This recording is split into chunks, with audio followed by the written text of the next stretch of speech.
Good afternoon, everyone. Month of May, very strange. Snows as we go into June. Greece, Turkey slammed by blizzard snows.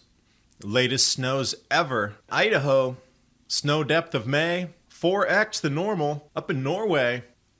Queensland, Australia, coldest May days ever recorded. But the Bureau of Meteorology, don't worry, it frosts 40 times a year. Deflection. Calgary tying and now eclipsing the longest streak below 20 degrees Celsius recorded in history.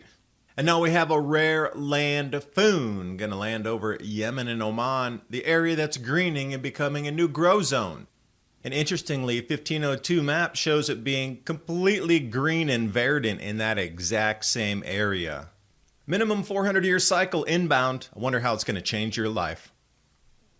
Bank of America is predicting gold to nearly double to above $3,000 per ounce. And gold is often the most sought-after investment hedge to protect wealth during times of economic uncertainty.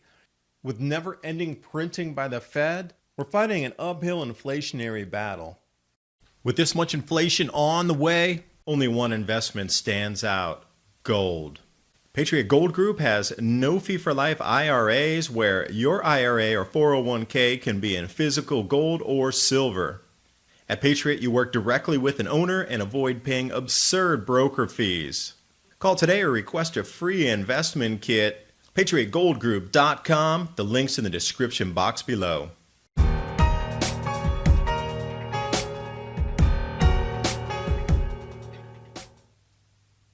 And so at the beginning of the month, this is finally officially what is in the record books. The latest day for snowfall ever in Central Park. You know, it was expected that they might be breaking that at the time because there was more snow forecast. But the record stands now officially in the books.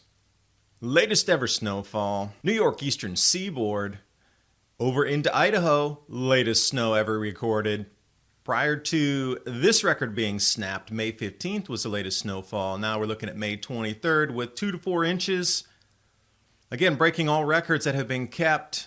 I understand that these records go back into the late 1940s, but the settlers at the time talked about significant snowfalls even into June in the late 1800s. So we can keep breaking records, and the official records is as far back as we can go.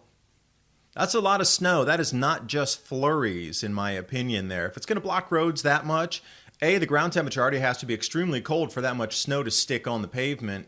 Usually if it was already warm and it snowed, it would instantly melt, and you'd see that black line right through all the snow. But it shows significant cool up there. Up into Canada, Calgary ties its longest streak below 20 degrees Celsius in recorded history. And they even reference solar cycle 16, which was back in spanning into the 1930s, as the last time that this record had been set. Solar minimum at that time in the 30s. Over here, consecutive days with maximum temperature under 20 degrees Celsius. The number one spot in the warmest year ever, 2020. And another thing that's going to be affecting crops as we move through this grow season here. A, the planting's behind in a lot of places because, of course, farmers weren't able to get out in the fields, supply chains were disrupted, all that good stuff that's happened to keep us safe since the beginning of the year. But then also what's occurring right now, especially in Europe, this is the third time it's happened, and there's another one poised for the first week of June. You're going to get this massive shift in temperatures, hot, cold, hot, cold, hot, cold. Now, it's happened several times already, so I'm wondering how the plants are adjusting to this. Because accompanying these incredible shifts in the temperature, massive snowstorm and huge winds. This is almost classified as a blizzard coming in just a few days before June. It's over in eastern Turkey. That's a lot of snowfall. And one of the weather maps I found on a different site backs this up. But look at the temperature drop, something like 16 degrees Celsius. This was not snow cover. This was the temperature drop during that event. So massive drops in temperature. I wonder how their agriculture is doing there, because they plant a little bit earlier and being that much further south than, somewhere up in Slovenia or further up into the Czech Republic. I mean, Turkey's months ahead of the planting there. But speaking of unusual locations, Greece, late May, snow.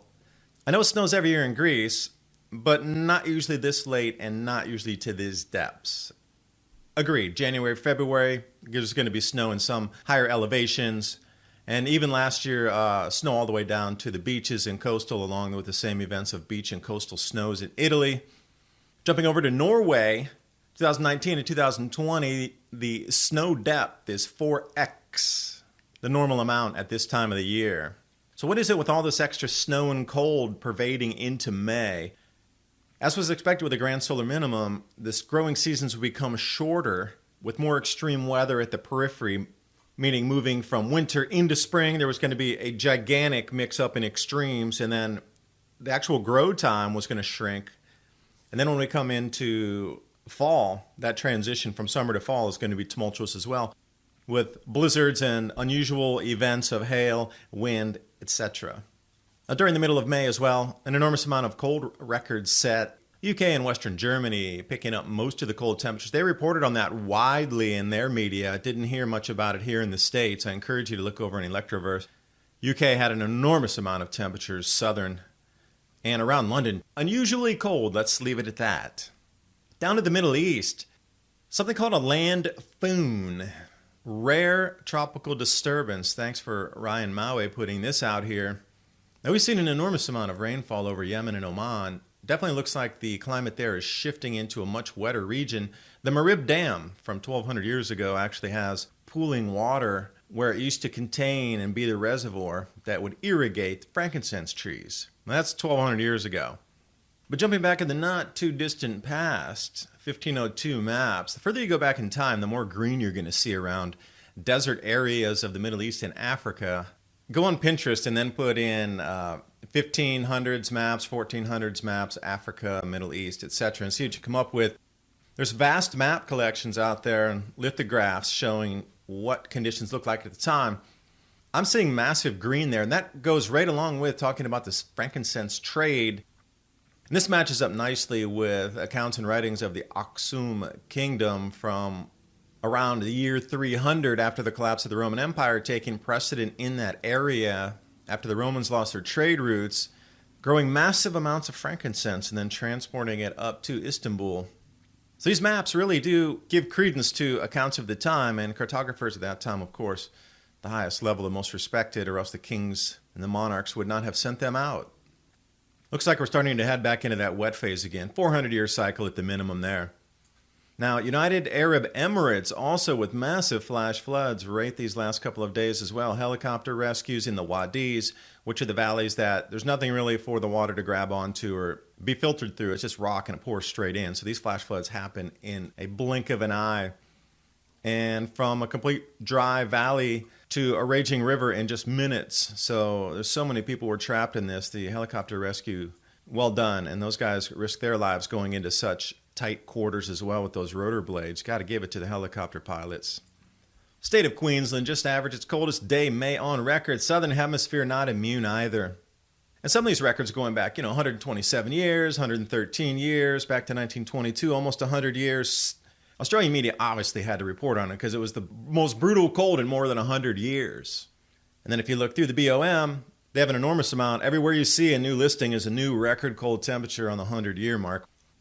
Now, Brisbane seemed to have taken the brunt of the punishment, and it seems southeast Australia really cold and unseasonable. But again, they had record snows in the beginning of their autumn just a few weeks back already.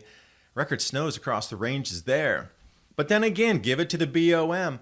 They had to report on the record cold. It was so cold that there's no possible way you could avoid not reporting on that. It was so widespread. Couldn't escape the media. But here's the follow-up. Frost patches forecast. Don't worry, it can frost more than 40 times a year. Oh, I feel so safe now that nothing's changing. Thanks for reassuring us and deflecting the full ramifications of a grand solar minimum destroying crops and sending shorter grow seasons into our planet. Nah, nothing to see here. Move on. But I found this really good crop map of where areas are being sown across the continent there. Those record cold temperatures all the way from West Australia, clear over down Brisbane. You can see where the grow zones might match over that. Now, they're into harvest already, so it's not about growing anymore. But we'll see how this moves into the next seasons. And with that being said, image of the solar cycles here. And when you see all these records being broken back into the 100-year mark, 120-year mark, match up where we are over where it says 2010 on the right. We're actually a little bit lower than that bump because we've already come out of solar cycle 24 into the bottom. And we're waiting for solar cycle 25 to get kick-started. But if you go all the way back, you'll start to see that the solar activity seems to be, well, around the same amount of sunspots averaged. So if solar cycles are going to be driving the climate, and we're going to understand how cold it's getting, given these record cold temperatures, solar cycle 25 is going to take us way back over into the early 1800s. So get ready to grow your own food. You might even have to grow it indoors. TrueLeafMarket.com, heirloom and organic seeds for grow zones wherever you are in North America. Garden vegetables that you might want to put in the ground now that it seems the last frost is finally passed, except in Idaho where it's still snowing, and get the seeds in the ground in June. It would be a good time to get the entire summer to grow. Learn how to grow food, harvest it, eat, enjoy nutritious, off the supply chain foods. The link's in the description box below the video. Thanks for watching. I'll see you next time.